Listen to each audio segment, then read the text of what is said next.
آل پاکستان گجر ایسوسی ایشن سعودی عرب welfare wing کے وفد نے چوہدری محمد ثقلین گجر چیئرمین آل پاکستان گجر ایسوسی ایشن گلف کی سربراہی میں مدینہ منورہ کا دورہ کیا۔ آل پاکستان گجر ایسوسی ایشن کی طرف سے پروقار تقریب کا اہتمام بھی کیا گیا۔ وفد میں چوہدری احسان الہی گجر چوہدری، رضوان الحق چوہدری، شانی گجر چوہدری، یوسف گجر، رانا فرقان، محمد ندیم، میاں نوید، محمد وسیم، سلمان شریف اور آل پاکستان گجر ایسوسی ایشن کے ممبران بھی شامل تھے۔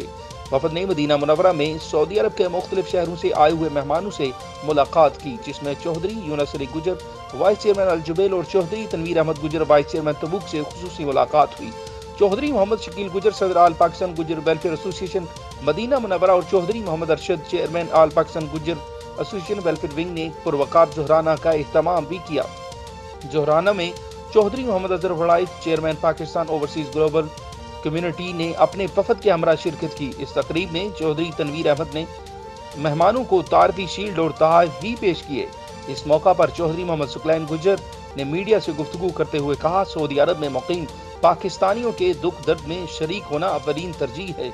اس موقع پر چوہدری شکیل گجر نے تمام مہمانوں کا شکریہ ادا کرتے ہوئے کہا کہ آج ہمارے لیے اعزاز کا دن ہے، آپ سب ہمارے لیے ہماری دعوت پر تشریف لائے۔